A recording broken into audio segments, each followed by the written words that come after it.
Good morning friends. आज का हमारा टॉपिक है न्यूरल कंट्रोल एंड कोऑर्डिनेशन और इसमें हम लोग ब्रेन, स्पाइनल कॉर्ड और फिर उसके आपसी कोऑर्डिनेशन से चलने वाले सिस्टम के बारे में हम लोग बात करने वाले हैं। ठीक है, देखते हैं हम लोग।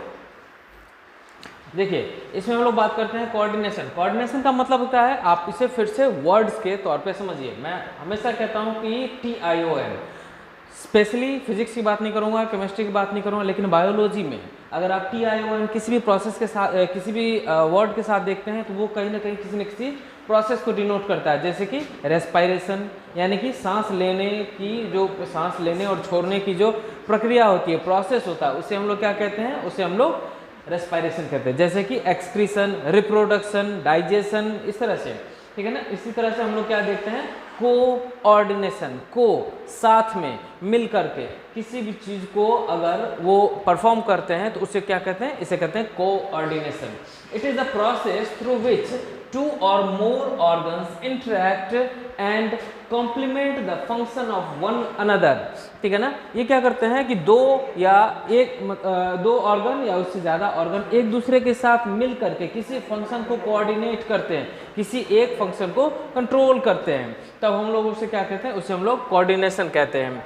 और हम एग्जाम्पल के तौर पे अगर हम देखते हैं, जैसे कि हमने देखा कि अगर हम लोग कोई फिजिकल एक्सरसाइज कर रहे हैं तो हम जानते हैं कि all the body parts work in the coordinated manner. जैसे कि अभी आप एक बात प्रेडिक्ट कर सकते हो कि मैं बोल रहा हूँ तो कहीं ना कहीं मेरे दिमाग में कोई बातें चल रही हैं, तो मेरा दिमाग इसी टाइम पर सोच भी रहा है, मैं बोल भी रहा हूँ और मेरे हैंड्स आपको एक्सप्रेशन देकर के उस चीज़ को एक्सप्लेन करने की कोशिश भी कर रहे हैं। तो ये सारी चीज़ें क्या है? एक कोऑर्डिनेटेड मैनर में चल रही हैं और ये क्या है? ये कंट्रोल होती हैं किसी चीज़ से। उसको हम लोग क्या कहते हैं? Nervous system. न्यूरल सिस्टम की बात करेंगे तो and the endocrine system jointly coordinate and integrate all the activities of the organ so they function in a synchronized manner। Clear है? तो इसमें देखिए मेन हम लोग जो बात करने वाले हैं, जैसे कि दो हमारा टॉपिक आएगा कोऑर्डिनेशन के बेसिस पे, हमें दो टॉपिक डिस्कस करने, एक न्यूरल कंट्रोल एंड कोऑर्डिनेशन और दूसरा chemical control and coordination. Neural control and coordination हम लोग न्यूरल सिस्टम के तहत देखेंगे। केमिकल कंट्रोल एंड कोऑर्डिनेशन हम लोग देखने वाले हैं किसमें? एंडोक्राइन सिस्टम के अंदर हम लोग देखने वाले हैं। क्लियर है फ्रेंड्स? देखिए न्यूरल कंट्रोल एंड कोऑर्डिनेशन में क्या क्या आएगा? इसमें आएगा नर्वस सिस्टम से रिलेटेड बातें। जैसे कि आपने सेल बायोलॉजी में पढ़ रखा होगा, सेल बायोलॉजी में हम लोग क्या क्या पढ़ते हैं? सेल बायोलॉजी में पढ़ते हैं सेल टाइप्स ऑफ सेल। तो उसमें एक सेल आएगा आपका न्यूरॉन सेल। क्लियर है? न्यूरॉन सेल कह लीजिए या फिर आप उसे नर्व सेल कह सकते हैं। तो उस नर्व सेल के बारे में, उसकी फिजियोलॉजी और उसका वर्किंग मैनर जो होता है उसके बारे में हम लोग यहाँ पर डिस्कस करेंगे। फिर हम डिस्कस करेंगे कि वो बाकी फंक्शंस को कैसे कंट्रोल करता है, कैसे उससे कोऑर्डिनेट करता है, या फिर कह सकते हैं कि बॉडी से वो कैसे काम करवाता है। इस चीज़ के बारे में हम लोग neural control and coordination discuss करेंगे। और एंडोक्राइन सिस्टम में हम लोग डिस्कस करेंगे कि कैसे आपका ब्रेन हार्मोन रिलीज करके किसी भी चीज़ को कोऑर्डिनेट करवाता है। क्लियर है फ्रेंड्स? चलिए हम लोग चलते हैं नेक्स्ट स्लाइड पर। तो फ्रेंड्स हम लोग देखते हैं न्यूरल सिस्टम के बारे में। न्यूरल सिस्टम के अंदर हम लोग क्या क्या देखते हैं? सेंट्रल नर्वस सिस्टम या फिर सेंट्रल न्यूरल सिस्टम, एक ही बात है। और दूसरा देखते हैं पेरिफेरल न्यूरल सिस्टम, ठीक है ना, जो कि पेरिफेरी पर मौजूद है। ठीक है। सेंट्रल नर्वस सिस्टम के अंदर हम लोग बात करेंगे ब्रेन के बारे में एंड स्पाइनल कॉर्ड के बारे में। ठीक है। और पेरिफेरल न्यूरल सिस्टम के बारे में अगर मैं बात करूंगा तो ये इसमें आ जाएगा क्या? Somatic neural system and autonomic neural system. Further autonomic neural system में हम लोग देखेंगे sympathetic neural system and parasympathetic neural system. Clear है फ्रेंड्स? हम लोग सबको एक एक करके डिटेल में देखेंगे, टेंशन लेने वाली बात नहीं है। देखते हैं न्यूरल सिस्टम में अगर हम लोग बात करेंगे तो all the animals is composed of highly specialised cells. Cause neural system हर एक ऑर्गेनिज्म का हाईली स्पेशलाइज्ड सेल से मिलकर के बना हुआ होता है और उसे हम लोग क्या कहते हैं? न्यूरॉन्स कहते हैं। उसे हम लोग क्या कहते हैं? उसे हम लोग कहते हैं न्यूरॉन्स। जैसे कि आप जानते हैं कि अगर हम लोग एक्सक्रीटरी सिस्टम जिसमें पढ़ते हैं तो हम लोग जानते हैं कि वहां पर एक्सक्रीटरी सिस्टम का एक यूनिट क्या होता है? नेफ्रॉन। ठीक है ना। इस दोनों वर्ड में लोगों को बहुत ज्यादा कंफ्यूजन हो जाती है, तो ध्यान रखेंगे एक्सक्रीटरी सिस्टम से रिलेटेड जब वर्ड हम बात कर रहे हैं तो वहां पर आ जाएगा उसका एक यूनिट नेफ्रॉन। लेकिन जब मैं बात कर रहा हूँ न्यूरल सिस्टम के बारे में तो यहाँ पर जो यूनिट आएगा उसे हम लोग क्या कहेंगे? उसे हम लोग कहेंगे neuron, which can detect, receive and transmit different kinds of stimuli. अब आप समझेंगे स्टिमुलाई क्या होता है। स्टिमुलाई एक तरह का मैसेज है। स्टिमुलाई एक तरह का मैसेज है। जैसे कि सपोज करो कि आप कभी कहीं पर जा रहे हो और आपके पैर में कुछ चुभता है, ये मैसेज आपको जो मिला, आपकी बॉडी ऐसे डिटेक्ट नहीं कर सकती है उसको कि हाँ कुछ चुभा है। वो जब मैसेज आपकी ब्रेन तक पहुंचता है तब जाकर के ब्रेन में उस मैसेज को एनालाइज किया जाता है कि हाँ कोई चीज चुभा है। तो ये जो मैसेज यहाँ से यहाँ तक ये ट्रांसमिट हुआ है, ये मैसेज किसके कारण से हुआ है? वो एक स्टिमुलस के कारण हुआ है, वो एक सूचना के तहत हुआ है, जहां पर वो पैर उस कांटे पर रखा गया और उस कांटे ने वहां पायर्स किया और वहां पर जो रिसेप्टर थे उसने आगे मैसेज भेजा। ठीक है ना, उसे हम लोग क्या कहते हैं? स्टिमुलाई कहते हैं। The neural organisation is very simple in lower invertebrates. Lower invertebrates बोले तो क्या? इनवर्टिब्रेट का मतलब होता है ऐसे ऑर्गेनिज्म जिनके पास क्या नहीं है? वर्टिब्रा नहीं है। क्या नहीं है? वर्टिब्रा नहीं है। तो इनवर्टिब्रेट्स। Clear friends? इनवर्टिब्रेट्स। तो अगर हम बात करते हैं कि वो जो है न्यूरल ऑर्गेनाइजेशन जो है वो उसके अंदर बहुत ही ज़्यादा सिंपलर फॉर्म में होता है, जबकि अगर हम लोग बात करते हैं कॉम्प्लेक्स ऑर्गेनिज्म में तो वहाँ पर बहुत ही ज़्यादा अच्छे वेल डेवलप्ड फॉर्म में होता है। सिंपल ऑर्गेनिज्म की बात करेंगे तो एक एग्जांपल मैं यहाँ पर ले रहा हूँ किसका? हाइड्रा का। हाइड्रा यहाँ पर याद रखेंगे, it is composed of a network of neurons. ठीक है ना, वहाँ पर नेटवर्क ऑफ न्यूरॉन होते हैं लेकिन बहुत ही ज़्यादा सिंपल फॉर्म में होते हैं। वहाँ पर कोई एक न्यूरॉन का कोई एक पर्टिकुलर स्ट्रक्चर नहीं बनता है। जैसे कि हमारे यहाँ, हमारे पास अगर मैं बात करूँगा तो एक पर्टिकुलर स्ट्रक्चर क्या बन जाता है? पूरा का पूरा ब्रेन बन जाता है, स्पाइनल कॉर्ड बन जाता है। ठीक है ना। The neural system is better organised in insects where a brain is present along with a number of ganglia। मैं सबके बारे में अच्छे से डिस्कस करूंगा, अभी आप टेंशन न ले कि ये नया वर्ड क्या आ रहा है और इसके बारे में कुछ भी नहीं बताया जा रहा है। मैं आगे इस सबको डिस्कस करूंगा। Ganglia and neural tissues. The vertebrates की बात करो जिसके पास एक वेल डेवलप्ड वर्टिब्रा है और उस वर्टिब्रा के बीच में जो एक स्पेस होता है, उस स्पेस के थ्रू एक कॉर्ड, एक तार लाइक स्ट्रक्चर पास करता है जिसे आप लोग क्या कहते हो? आप लोग कहते हो उसे स्पाइनल कॉर्ड। ठीक है ना। Have a more developed neural system. ठीक है, नेक्स्ट स्लाइड देखते हैं हम लोग।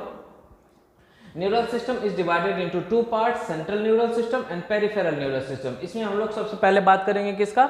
सीएनएस। सीएनएस बोले तो क्या? सेंट्रल नर्वस सिस्टम या फिर सेंट्रल न्यूरल सिस्टम। हम लोग बात करेंगे पहले सीएनएस के बारे में। It includes brain and the spinal cord. Brain और इससे अराइज हुआ यहाँ से जो कि वर्टिब्रा से नीचे तक आया हुआ है, उसे हम लोग क्या कहते हैं? सीएनएस कहते हैं। और पीएनएस में हम लोग जो बात करेंगे किसके बारे में? All the nerves of the body associated with the CNS. CNS से एसोसिएट होकर के निकला हुआ जो बाद बाकी का जो नर्वस सिस्टम होता है उसे हम लोग क्या कहते हैं? उसे हम लोग कहते हैं पीएनएस। बोले तो क्या? Peripheral nerval system. ठीक है, देखते हैं इसमें next. Nerve fiber of the PNS are of two types, afferent fiber and efferent fiber।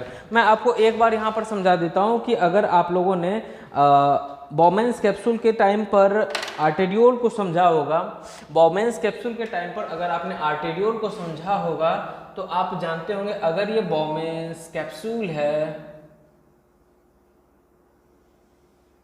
अगर ये बॉमेंस कैप्सूल मैंने बनाया है और यहाँ पर मैं आर्टेरियोल ड्रॉ कर रहा हूँ और यहाँ पर अगर मैं बहुत ज़्यादा मात्रा में डायलेट हो चुका आर्टेरियोल ड्रॉ कर रहा हूँ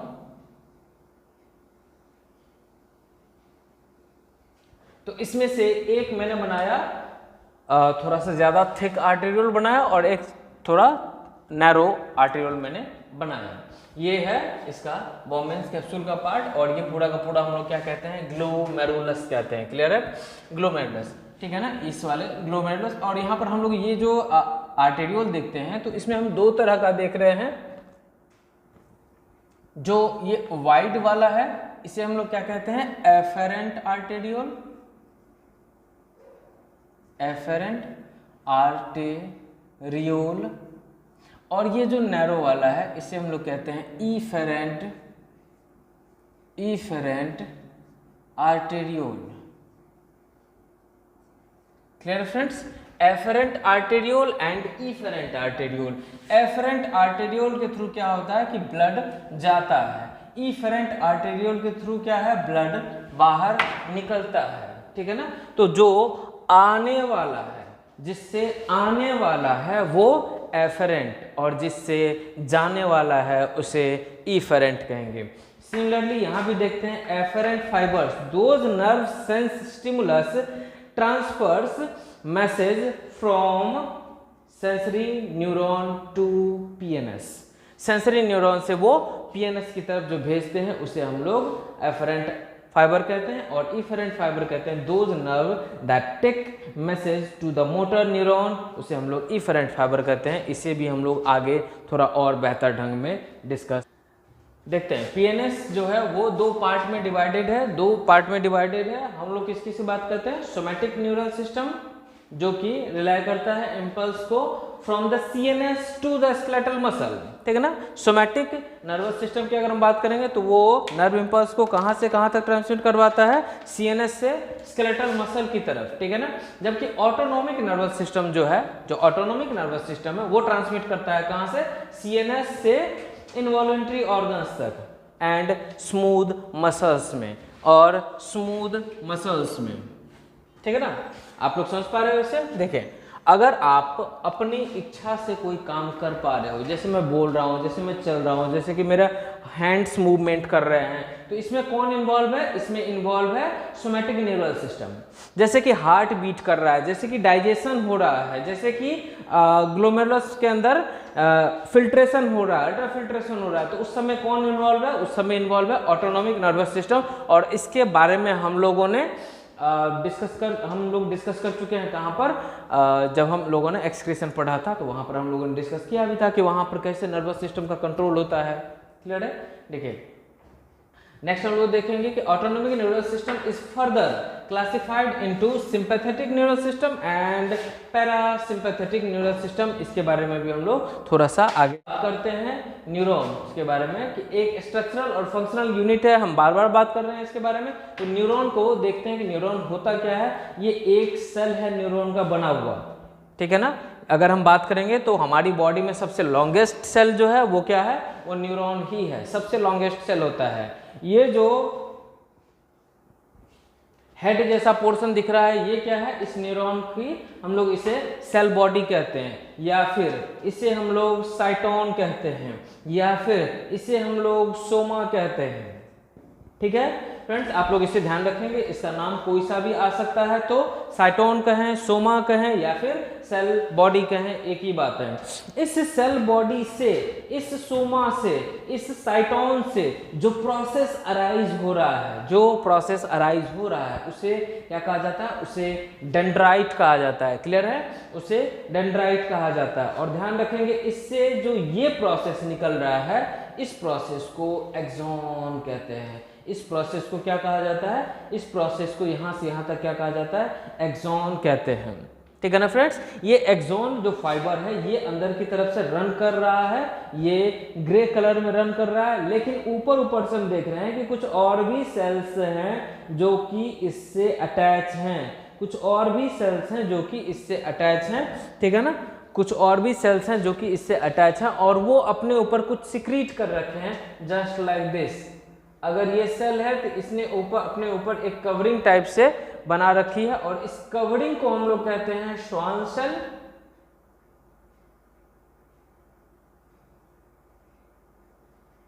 श्वान सेल, क्लियर है, सॉरी, इस सेल को हम लोग कहते हैं श्वान सेल, और इस कवरिंग को हम लोग कहते हैं myelin sheath. Myelin sheath, sheath का मतलब ही क्या होता है फ्रेंड्स, शीथ का मतलब ही होता है एक कवर, एक कवच।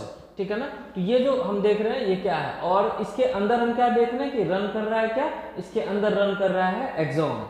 एक्सॉन रन कर रहा है और उसके ऊपर में जगह जगह श्वान सेल ने माइलिन शीथ की कवरिंग चढ़ा रखी है, यहाँ यहाँ यहाँ, और जिस जिस जगह पर माइलिन शीथ की कवरिंग एब्सेंट है, जिस जिस जगह पर माइलिन शीथ की कवरिंग एब्सेंट है, जिस जिस जगह पर माइलिन शीथ की कवरिंग एब्सेंट है, उसे हम लोग नोड कहते हैं। और यहाँ पर उस नोड को एक पर्टिकुलर नाम दिया जाता है जिसे हम लोग कहते हैं नोड ऑफ रेनवियर।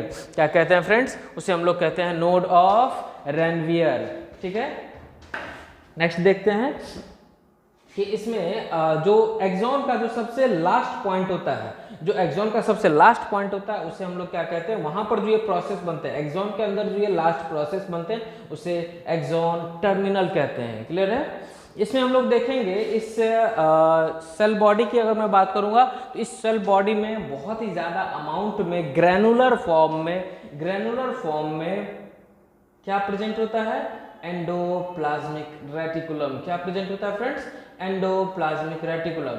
आप ध्यान देंगे मैं यहाँ पर कुछ स्पेशल पॉइंट्स बताने वाला हूँ आप लोगों को। एंडोप्लाज्मिक रेटिकुलम प्रेजेंट होता है और इस एंडोप्लाज्मिक रेटिकुलम को यहाँ पर क्या कहा जाता है, यहाँ पर चूंकि ये स्मॉल पाउच लाइक स्ट्रक्चर्स में होते हैं तो इसे यहाँ पर निसल्स ग्रैन्यूल कहते हैं, निसल्स ग्रैन्यूल कहते हैं।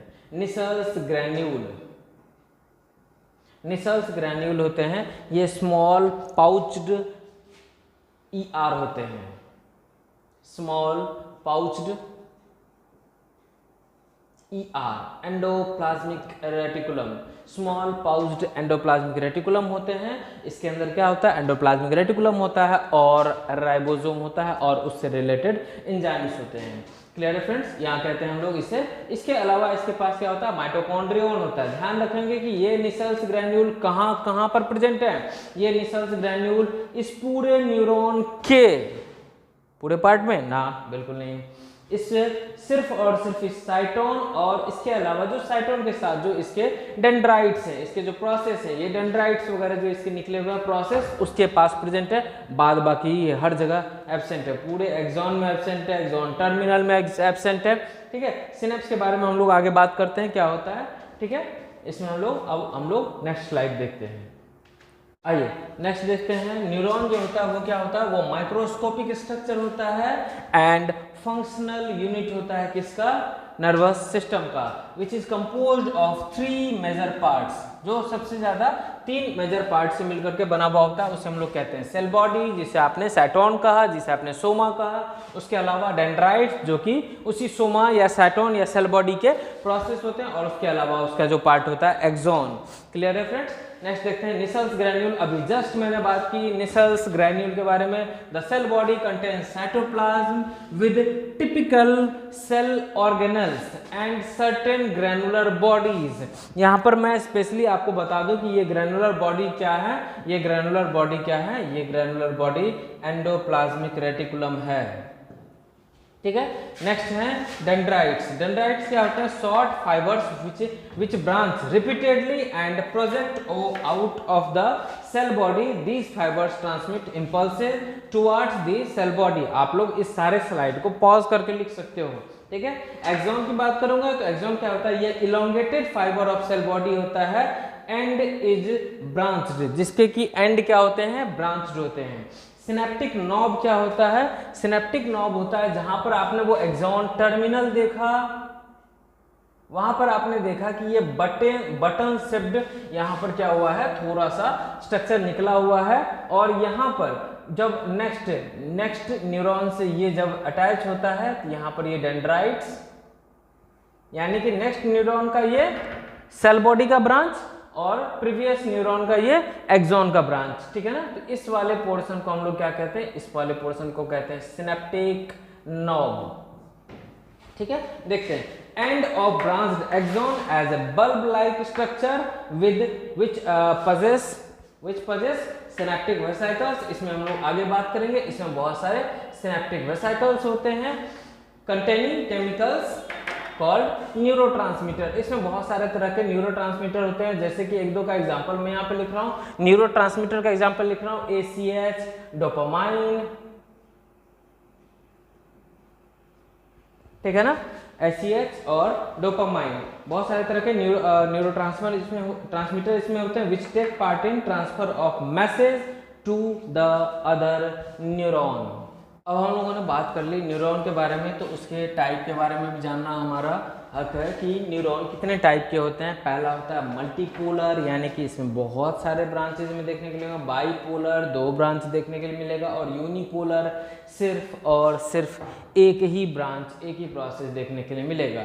मल्टीपोलर की अगर हम बात करेंगे तो इसके पास एक एक्सॉन होगा, वो जो आपने देखा सेल बॉडी से बहुत लंबा सा निकलने वाला जो फाइबरस स्ट्रक्चर था उससे हम लोग क्या कह रहे हैं, एक्सॉन कह रहे हैं। एक ही एक्सॉन होगा, जबकि 2 या 2 से ज़्यादा डेंड्राइट्स हो सकते हैं इसे। और ये कहाँ पर होता है, ये सेरिब्रल कॉर्टेक्स में होता है, यानी कि ब्रेन में होता है। बाइपोलर की बात करेंगे तो इसके पास एक एक्सॉन होता है और एक ही डेंड्राइट होता है। हम लोग सारा का स्ट्रक्चर आप लोगों को दिखाएंगे, टेंशन नहीं ले, ठीक है। जब और ये कहाँ पर पाया जाता है, ये रेटिना ऑफ द आई में पाया जाता है। ये बहुत ही इंपॉर्टेंट है, पूछा जा चुका है, इस पर क्वेश्चन आ चुके हैं कि बाइपोलर न्यूरॉन्स किसके पास होते हैं, तो याद रखेंगे कि ये रेटिना में प्रेजेंट होते हैं। यूनिपोलर की बात करूंगा तो यहाँ पर सेल बॉडी में सिर्फ एक ही एक्सॉन होगा, found only usually in the embryonic stage. ये सिर्फ और सिर्फ एम्ब्रियोनिक स्टेज में ही पाया जाता है, बाद बाकी और कहीं भी नहीं पाया जाता है, ये ध्यान रखेंगे, ये भी इम्पॉर्टेंट है। देखते हैं हम लोग कि टाइप्स ऑफ न्यूरॉन में हम लोग देख लेते हैं। मल्टीपोलर न्यूरॉन के बारे में बात करेंगे तो जिसमें बहुत सारे प्रोसेस निकले हुए होते हैं उसे हम लोग क्या कहते हैं, मल्टीपोलर न्यूरॉन कहते हैं। इसमें आप देखा कि आपने देखा कि मल्टीपल डेंड्राइट्स हैं, जबकि एक ही एक्सॉन है, ठीक है। और इसमें बाइपोलर में देखेंगे कि यहाँ पर एक ही हमें क्या देखने के लिए मिल रहा है, एक्सॉन देखने के लिए मिल रहा है और एक डेंड्रॉन देखने के लिए मिल रहा है। तो इसमें जो सिंगल एक्सॉन सिंगल डेंड्रॉन, तो ये बाइपोलर, बाई मतलब 2 पोल, ठीक है। और इसमें देख रहे हैं कि 1 एक्सॉन एंड 2 और मोर डेंड्रॉन्स, तो ये कैसा, मल्टीपोलर। जबकि यूनिपोलर जो होगा उसमें ये जैसे साइटोन हो उसके बाद ये सिंगल एक ही एक्सॉन होता है, ओनली एक्सॉन नो डेंड्रॉन। और ये कब होता है, ये सिर्फ एम्ब्रियोनिक स्टेज में होता है। इसमें हम देखेंगे, इसमें आपको मैं डायग्रामेटिक दिखा रहा हूँ कि इसमें कैसा होता है। यूनिपोलर जो होता है वो इस टाइप का होता है। बाइपोलर आप देख रहे हैं यहाँ पर आपको 2 तरफ प्रोसेस देखने के लिए मिल रहा है। और मल्टीपोलर में हमें क्या दिख रहा है, बहुत सारे प्रोसेस देखने के लिए मिल रहा है। जबकि यहाँ पर अगर मैं बात करूँगा सूडो यूनिपोलर में ये होता यूनिपोलर ही है, लेकिन देखने में ये बाइपोलर टाइप का लगता है। इसमें ये भी एक्सॉन है और ये भी एक्सॉन है। यहाँ पर ये सिंगल एक्सॉन है, ये सिंगल एक्सॉन है, लेकिन यहाँ पर ये आकर के ये सिंगल एक्सॉन जो है ये 2 पार्ट में टूट चुका है, इस कारण से आपको ये 2 दिख रहा है। और ये भी एक तरह का न्यूरॉन होता है और इसे हम लोग, चूंकि है ये सिंगल ही यूनिपोलर ही है, लेकिन ये 2 टाइप का पोलर ये पोल शो कर रहा है। लग रहा है ऐसा कि इसके पास 2 प्रोसेस है, इस कारण से इसे सूडो यूनिपोलर कहते हैं। नेक्स्ट स्लाइड देख। हम लोगों ने कुछ देर पहले बात की थी न्यूरोग्लिया के बारे में। तो न्यूरो जो ग्लिया होता है ये देखेंगे 6 टाइप का होता है। कितने टाइप का होता है, 6 टाइप का न्यूरोग्लिया होता है, जिसमें से 4 टाइप जो होते हैं वो किसके अंदर होते हैं, सेंट्रल नर्वस सिस्टम के अंदर होते हैं, और 2 टाइप के पेरिफेरल नर्वस सिस्टम के अंदर होते हैं।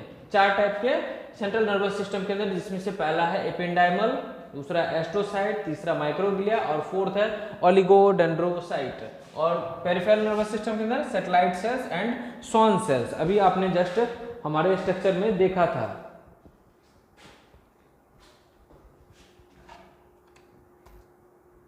देखेंगे पहला astrocyte are shaped like a star. ये एस्ट्रो वर्ड जो है ना, ये स्टार वर्ड से ही आया है, ठीक है।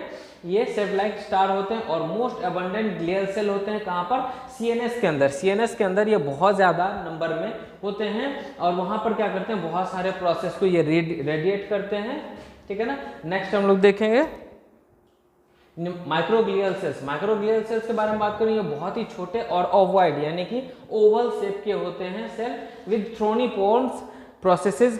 थ्रोनी बोले तो क्या, जिसमें कि कांटे लाइक प्रोसेस निकले हुए होते हैं। देखिएगा माइक्रोग्लियल सेल्स के बारे में बात करें, देखिए इसमें बहुत सारे कांटे जैसे प्रोसेस निकले हुए हैं, ठीक है ना। They are found in CNS, ये भी सीएनएस में होते हैं। व्हेन इन्वेडिंग माइक्रो ऑर्गेनिज्म और डेड न्यूरॉन्स, वहाँ पर अगर कोई माइक्रो ऑर्गेनिज्म ब्रेन के अंदर इन्वेड कर गया है, पहुँच गया है, या फिर कोई अगर न्यूरॉन सेल मर गया है, then the microglial cell can transform into a phagocytic मतलब फेगो का मतलब खाना, साइटिक मतलब सेल।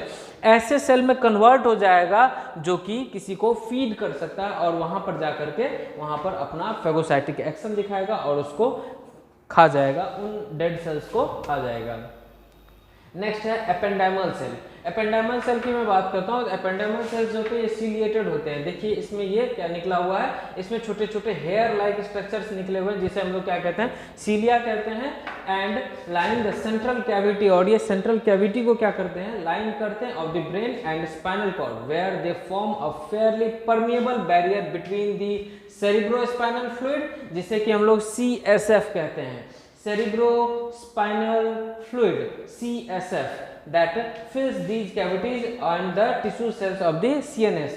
तो अगर मान लेते हैं कि ब्रेन का अगर कोई एक पोर्शन है जो कि इस तरह का है, जहाँ पर कि ये कैविटी है, अगर कोई ब्रेन का ये कैविटी है तो ये कैविटी का अंदर का लाइन जो बना हुआ है वो किससे बना हुआ है, वो एपेंडाइमल सेल से बना हुआ है। ये अंदर की पूरी लाइनिंग किससे बनी हुई है, एपेंडाइमल सेल से बनी हुई है, एपेंडाइमल सेल से बनी हुई है। और इन एपेंडाइमल सेल्स के कारण क्या है कि ब्रेन जो है ये CSF जो है ब्रेन में नहीं पहुंच पाता है और ब्रेन इससे प्रोटेक्टेड रहता है।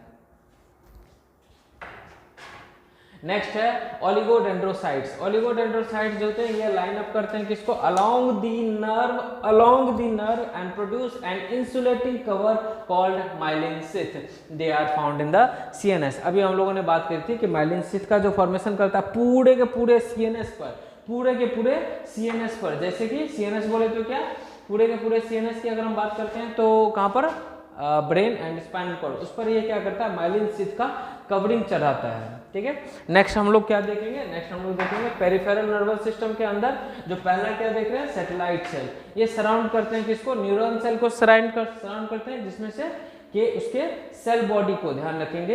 And the peripheral nervous system, ठीक है ना, in the peripheral nervous system. और ये बात करते हैं ये एनालॉग होते हैं किसके, एस्ट्रोसाइट सेल जो होते हैं, एस्ट्रोसाइट बोले तो स्टार शेप्ड सेल जो होते हैं CNS के अंदर, उसके ही जैसे सिमिलर होते हैं देखने में। दूसरा हम लोग बात करने वाले हैं स्वान सेल के बारे में।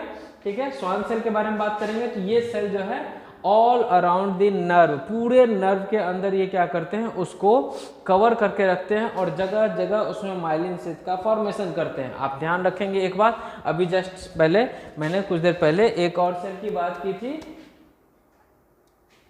ओलिगोडेंड्रोसाइट्स। याद रखेंगे ये ओलिगोडेंड्रोसाइट्स जो हैं ये कहाँ पर आते हैं काम, ये CNS के अंदर काम आता है, ये ब्रेन एंड स्पाइनल कॉर्ड के अंदर। उसके अलावा जो नर्व फाइबर पूरी की पूरी बॉडी में प्रेजेंट है, वहां पर कौन काम आएगा, वहां पर काम आएगा स्वान सेल।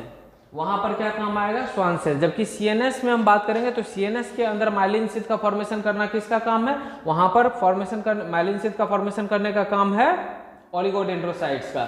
जबकि बाद बाकी पूरे बॉडी में जो नर्वस सिस्टम का जो नर्व जो प्रेजेंट है उसको लाइन करने का काम किसका है, उसको लाइन करने का काम है, उसको माइलिन शीथ से कवर करने का काम किसका है, स्वान सेल का काम है। ठीक है फ्रेंड्स, नेक्स्ट हम लोग बात करेंगे myelinated nerve fibres and unmyelinated nerve fibres के बारे में। ठीक है, देखेंगे माइलिनेटेड नर्व फाइबर जिसके अंदर ये माइलिन शीथ की कवरिंग प्रेजेंट है उसे हम लोग क्या कहते हैं, माइलिनेटेड नर्व फाइबर्स कहते हैं। और ऐसा नर्व फाइबर जिस पर की माइलिन शीथ की कवरिंग प्रेजेंट नहीं है, वो नेकेड है, उसे हम लोग अनमाइलिनेटेड नर्व फाइबर कहते हैं। माइलिनेटेड नर्व फाइबर की बात करेंगे तो enveloped with the Schwann cell which forms myelin sheath around the axon. ये कहाँ पर होगा, अभी हमने बात की थी, ये होगा spinal cord and cranial nerves. White coloured area होते हैं और ये क्या होते हैं, माइलिनेट करते हैं किसको, व्हाइट मैटर को। ये व्हाइट मैटर और ग्रे मैटर दो चीजें होती है, मैं आपको आगे एक्सप्लेन करूंगा। और जहां जहां पर ये माइलिन शीथ एब्सेंट होता है, यानी कि माइलिन शीथ के बीच में जो गैप होता है, उस गैप वाले जंक्शन को, इस गैप वाले एरिया को हम लोग क्या कहते हैं, नोड ऑफ रैनवियर कहते हैं। अनमाइलिनेटेड नर्व फाइबर की बात करते हैं तो स्वान सेल जो है वो प्रेजेंट है, बट माइलिन शीथ का फॉर्मेशन वहां पर नहीं होता है। The grey coloured area without myelin sheath is called grey matter. ठीक है ना, यहाँ पर जो है जहां पर माइलिन शीथ का फॉर्मेशन हुआ, वो कैसा, वो व्हाइट मैटर। और जो माइलिन शीथ का फॉर्मेशन नहीं होता है वहां पर उसे हम लोग क्या कहते हैं, ग्रे मैटर कहते हैं। फाउंड कहां पर होता है, autonomous nervous system and somatic neural system के पास होता है ये। देखिए आप लोग, इसमें मैं आपको दिखाना चाह रहा हूं कि ये सेल बॉडी है, इसमें से निकले हुए ये डेंड्राइट्स हैं, इसमें से ये निकले हुए डेंड्राइट्स, और ये जो प्रोसेस राइज हुआ है ये एक्सॉन है। इसमें से कुछ एक्सॉन का पार्ट हम लोग खोल करके देख रहे हैं। हम देख रहे हैं कि ये जो है ये माइलिन शीथ की कवरिंग है, ये माइलिन शीथ की कवरिंग है, ठीक है ना। और ये कवरिंग किसके द्वारा बनाई गई है? श्वान सेल के द्वारा बनाई गई। यहाँ पर श्वान सेल नहीं दिख रहा है, लेकिन इस जगह पर मैं आपको दिखाना चाह रहा हूँ कि यहाँ पर देखिए ये श्वान सेल है और ये पूरी की पूरी इसकी कवरिंग है, जिसे कि हम लोग माइलिन शीथ कहते हैं। और हम देख रहे हैं कि इसके बीच में क्या रन कर रहा है? इसके बीच में एक्सॉन रन कर रहा है, ठीक है ना।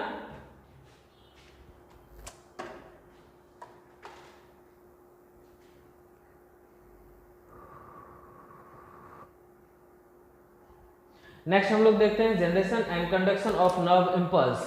Generation and conduction of nerve impulse. Nerve impulse का जनरेशन और कंडक्शन कैसे होता है, हम बात करेंगे कि इसके लिए ये कौन सा मेथड यूज करता है? इलेक्ट्रोकेमिकल मेथड यूज करता है, यानी कि ये इलेक्ट्रिसिटी बेस्ड बोले तो क्या हम लोग यहाँ पर चार्जेस का भी ट्रांसफर देखेंगे और फिर केमिकल मैसेंजर्स का भी रोल देखने के लिए हमें मिलेगा, इसीलिए इलेक्ट्रोकेमिकल हम लोग इसे कहते हैं। ये 3 स्टेप में होता है। पहला तो maintenance of the resting membrane potential, ये क्या होता है इसके बारे में हम लोग बात करेंगे। फिर आता है एक्शन पोटेंशियल और तीसरा होता है प्रोपगेशन ऑफ एक्शन पोटेंशियल।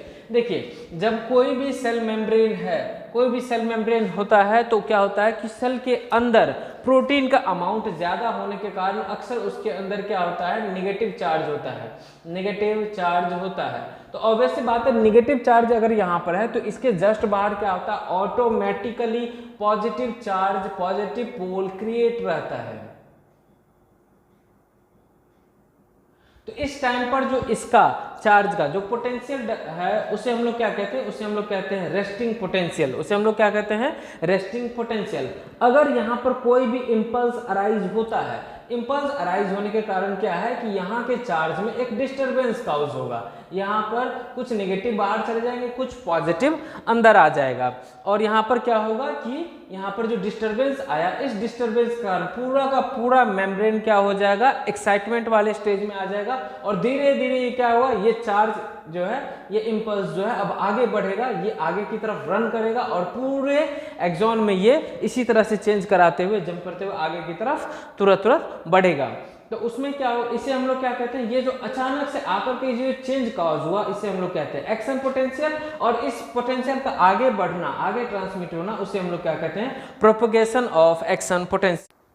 आइए इस स्लाइड में हम लोग देखते हैं। देखिए यहाँ पर जो है, ये देखिए, ये एक मेम्ब्रेन है नर्व के, एक्सॉन का मेम्ब्रेन आप इसे समझ लें। इसमें हम क्या देखते हैं कि अंदर की तरफ यहाँ पर क्या है? नेगेटिव चार्ज है, अंदर की तरफ नेगेटिव चार्ज है और बाहर की तरफ क्या होता है? पॉजिटिव चार्ज होता है। यहाँ पर उस पॉजिटिव चार्ज को Na+ की फॉर्म में दिखाया गया है। सपोज करते हैं कि इस जगह पर कोई इंपल्स अराइज हुआ और यहाँ पर क्या होता है? इसके कारण से पॉजिटिव चार्ज अंदर आता है। पॉजिटिव चार्ज अंदर आने के कारण इस जगह का मेम्ब्रेन आप देख रहे होंगे बाद बाकी मेम्ब्रेन की कंपैरिजन में यहाँ पर क्या हो चुका है? डिपोलराइज हो चुका है। यह जो पहले से जो पोलर फॉर्म में था, ये अब ये डिपोलर फॉर्म में आ चुका है, यानी कि अब यहाँ पर चार्ज अपोजिट हो चुका है और इसके कारण से ये जगह अभी एक्साइटेड स्टेज में है और ये जो पहले रेस्टिंग स्टेज में था तो रेस्टिंग पोटेंशियल कह रहा था। अब यहाँ पर जब ये एक्साइटेड स्टेज में आ चुका है तो इसे हम लोग एक्शन पोटेंशियल बोलेंगे। और क्या होगा कि ये एक्शन पोटेंशियल यहाँ होने के कारण अब ये पूरे मेम्ब्रेन में डिस्टरबेंस कॉज करेगा चार्ज का और फिर क्या होगा? ये आगे की तरफ रन करेगा, यानी कि यहाँ पर अभी क्या अराइज हुआ? ये अराइज हुआ एक्शन पोटेंशियल। अब क्या होगा? इस एक्शन पोटेंशियल के कारण ये जब आगे बढ़ेगा तो इसे हम लोग क्या कहते हैं? Propagation of the potential. देखते हैं इसे। Neural membranes contains various selective permeable ion channels. ये आयन चैनल्स हैं और ध्यान रखेंगे ये आयन चैनल्स जो होते हैं ये कैसे होते हैं? ये वोल्टेज गेटेड चैनल्स होते हैं। वोल्टेज गेटेड चैनल्स होते हैं, यानी कि वोल्टेज पर वर्क करने वाले चैनल्स होते हैं। इन रेस्टिंग न्यूरॉन, अगर किसी रेस्टिंग न्यूरॉन की बात करते हैं तो neuron do not conduct any impulse, वो कोई भी इम्पल्स कंडक्ट नहीं करेंगे। इम्पल्स कंडक्ट होने के लिए वहां पर इलेक्ट्रिकल डिस्टरबेंस चाहिए, ठीक है ना। जब आप एक्सोनल मेम्ब्रेन की बात करते हैं तो more permeable to K+ ions and nearly impermeable to Na+ ion. ये पॉइंट आपके लिए बहुत ज्यादा इंपॉर्टेंट है, ठीक है ना, बहुत ज्यादा इंपॉर्टेंट है। और आपसे पूछा जाता है कि रेस्टिंग के टाइम पर क्या होगा? More permeable to K+ ion and nearly impermeable to Na+ ion, ठीक है ना। And also the membrane is impermeable to negatively charge proteins in the axoplasm.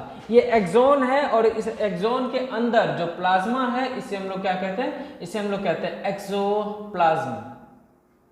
इसके अंदर किसी भी तरह के नेगेटिव चार्ज को कोई एंट्री नहीं मिलती है। इस कंडीशन में जब हम क्या मेंटेन कर रहे हैं, हम लोग मेंटेन कर रहे हैं रेस्टिंग मेम्ब्रेन पोटेंशियल को, यानी कि रेस्टिंग पोटेंशियल को मेंटेन कर रहे हैं। उस टाइम पर क्या होता है, उस टाइम पर होता है कि देखेंगे जिसके कारण से क्या होगा कि concentration of K plus and negatively charged protein in exoplasm is high and concentration of Na plus is low, ठीक है ना। The fluid outside the axon contains low concentration of K plus and high concentration of Na plus. This forms the ionic or concentration gradient across the resting membrane, ठीक है ना। ये resting membrane के against क्या कर देगा, एक potential develop कर देगा, जिसे हम लोग रेस्टिंग मेम्ब्रेन पोटेंशियल कहते हैं।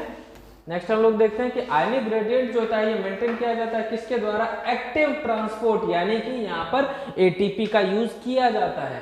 एटीपी के यूज किए जाने के कारण क्या होगा, इस एक्टिव ट्रांसपोर्ट ऑफ आयन, इसके कारण से क्या होता है, और ये किसके हेल्प से होता है, Na plus K plus pump, यहाँ पर आप प्लस लगा सकते हो, Na plus K plus pump. इसमें क्या होता है कि 3 Na प्लस जो है वो बाहर की तरफ भेजा जाएगा और 2 K प्लस अंदर की तरफ लाया जाएगा, जिसके कारण से क्या होगा कि बाहर 3 के Na प्लस जाने के कारण और अंदर 2 Na प्लस आने के कारण क्या होगा, बाहर 3 Na प्लस जाने के कारण और अंदर 2 K प्लस आने के कारण क्या होगा कि बाहर पॉजिटिव ज्यादा मेंटेन रहेगा और अंदर पॉजिटिव कम मेंटेन रहेगा, becomes positively charge and inner surface becomes negatively charge, कम पॉजिटिव होने के कारण negatively charge. The electric potential difference across the resting plasma membrane is called as resting potential.